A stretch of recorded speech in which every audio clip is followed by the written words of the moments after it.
और हिंदू राष्ट्र की जो बात है वो सपना देख रहे हैं। हिंदू राष्ट्र इस देश में कभी नहीं बनेगा। मैं आपको लिख के दे सकता हूं, ये देश अगर होगा तो बौद्ध राष्ट्र होगा, ये कभी भी हिंदू राष्ट्र नहीं बनेगा। सपने देखने उन्हें देखते रहे, इससे कोई फर्क नहीं पड़ता। सपना देख रहे हैं वो साधु। हाँ बिल्कुल, वो सपना देख रहे हैं। साधु संत ने स्वादु, आदि से वे आ दे उ, स्वादु स्वादु है वो। कोई साधु संत क्या किसी को कत्ल करने की भाषा बोलता है? ये बीजेपी के गुंडे हैं जो भगवा वेश में छोड़ रखे हैं इस देश में गंद फैलाने के लिए। तो ये साधु नहीं है, संत तो छोड़ ही दीजिए, साधु हैं और उनके लिए काम करते हैं। भाई मुझे सनातनी की बात की मतलब नहीं है कि कौन क्या है। मैं ये मानता हूँ ये देश बौद्धों का देश था और भविष्य में भी हम सबका कार्यक्रम जो है या हम सबका प्रयास इसको बौद्ध राष्ट्र बनाने के लिए ही होना चाहिए। और उसी श्रृंखला में आज ये कार्यक्रम है। वहाँ भेदभाव है, वहाँ लोगों के प्रति घृणा सिखाई जाती है, नफरत सिखाई जाती है। और बुद्ध की बात जहाँ तक है वहाँ पे समानता की बात होती है, वहाँ पे करुणा की बात है, वहाँ प्रेम की बात है, वहाँ मैत्री की बात है, वहाँ सबके भले की बात है, पूरे प्राणी मात्र के भले की बात है। वहाँ नहीं है जिसकी बात आप कर नहीं। वो पिछड़े धीरे धीरे समझ रहे हैं कि सही मायने में उनकी विचारधारा ही अम्बेडकरवाद है।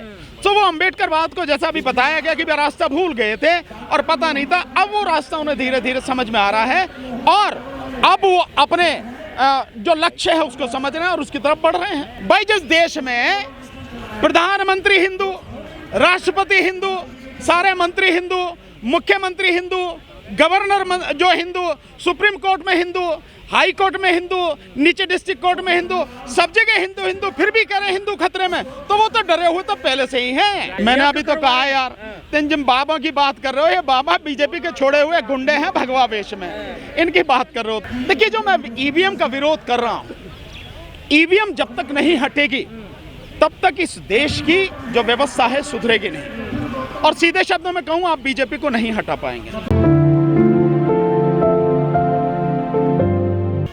मैं समझता हूँ ये एक अच्छा प्रयास है और ऐसे प्रयास लगातार होने चाहिए और समाज को इसे समझने की ज़रूरत है। सब पूरे बहुजन समाज को समझने की ज़रूरत है कि आज बुद्ध के रास्ते पर चलने के लिए सबसे ज़्यादा मतलब आप कहेंगे कि बहुत ही ऐसा समय है कि अगर अभी भी हम तथागत के रास्ते पर नहीं चले तो आने वाला जो भविष्य है बहुत ही अंधकार में है। सो ये सम्मेलन बहुत अच्छा है, लोगों ने अच्छे अच्छे विचार दिए, ऐसा होना चाहिए, लगातार ऐसे कार्यक्रम होने चाहिए। जिस दौर में हिंदू राष्ट्र बनाने की बात हो रही है और एक तरफ राष्ट्रीय बौद्ध सम्मेलन हो रहा है, तो कितने मायने रखता है? नहीं, ये बहुत मायने रखता है।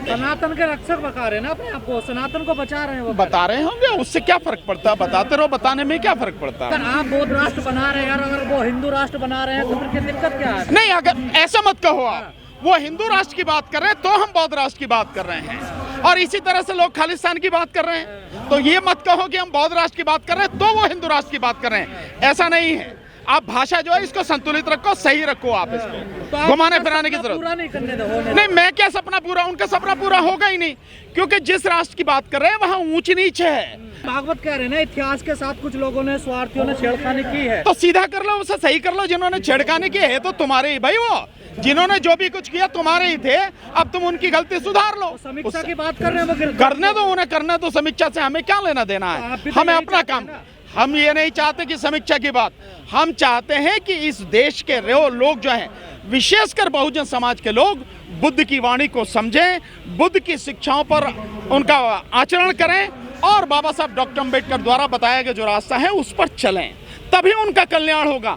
नहीं तो विनाश को कोई नहीं रोक पाएगा। नहीं, इसमें पता लगने की क्या बात है? तो है ही भाई, जिन्होंने व्यवस्था बनाई उनके हिसाब से तो हम शूद्र ही हैं, लेकिन हम शूद्र नहीं, शुद्ध लोग हैं, बिल्कुल पूरी तरह से परिशुद्ध लोग हैं और हम बुद्ध के रास्ते को मानने वाले, उनके रास्ते पर चलने वाले। मत कहना ये हिंदू गाली है।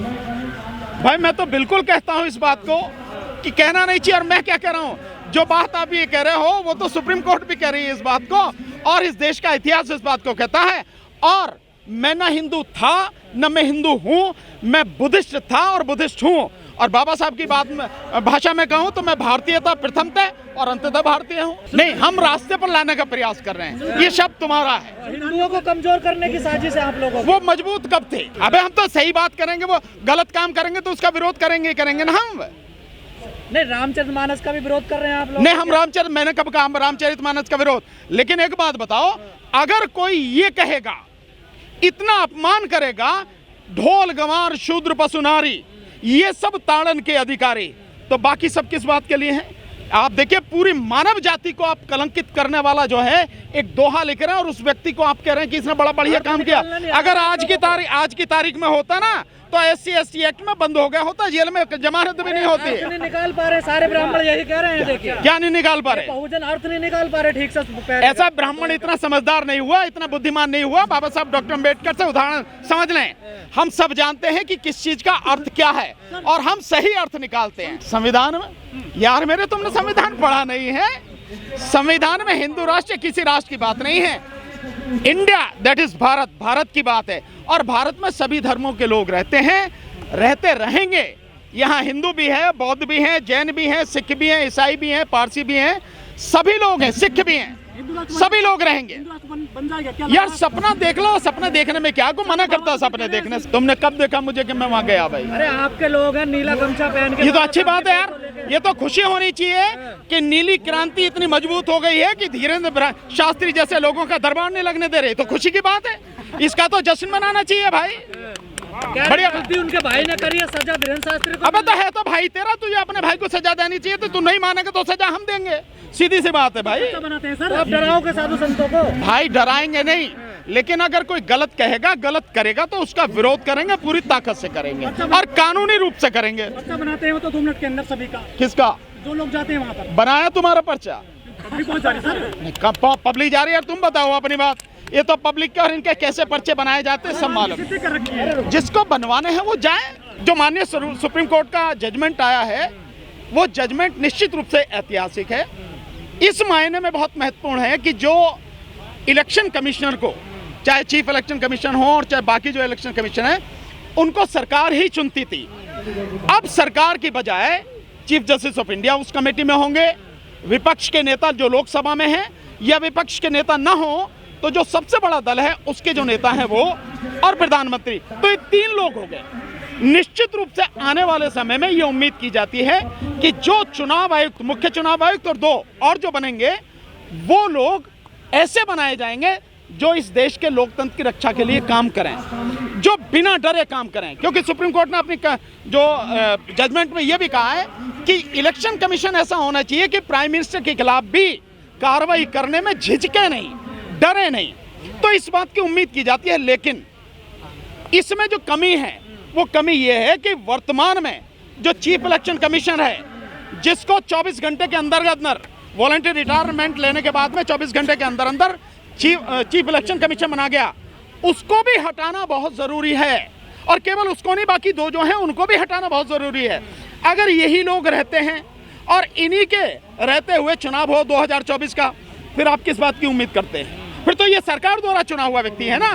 तो इनको हटाने की ज़रूरत है और दूसरा ईवीएम को हटाने की ज़रूरत है। मैं बार बार एक सवाल पूछता हूँ, आप लोगों के माध्यम से भी पूछना चाहता हूँ, क्या सुप्रीम कोर्ट के जजेस, सारे के सारे जजेस इंक्लूडिंग चीफ जस्टिस, इसके अलावा इस देश की 24 हाई कोर्टों में हाई कोर्टों के सारे जजेस, जो डिस्ट्रिक्ट कोर्ट है उनमें डिस्ट्रिक्ट जज और एडिशनल डिस्ट्रिक्ट एंड सेशन जज, मजिस्ट्रेट, सिविल जज, इसके अलावा जो IAS ऑफिसर्स हैं, IPS ऑफिसर्स हैं, कलेक्टर हैं, SP हैं, IG हैं, DIG हैं, जितने भी तरह के IAS IPS ऑफिसर हैं, डॉक्टर्स हैं, इंजीनियर्स एक्सेप्ट सॉफ्टवेयर इंजीनियर, जितने भी PhD वाले हैं, जितने भी जो लोग हैं पढ़े लिखे लोग हैं, क्या वो सारे के सारे वकील हैं?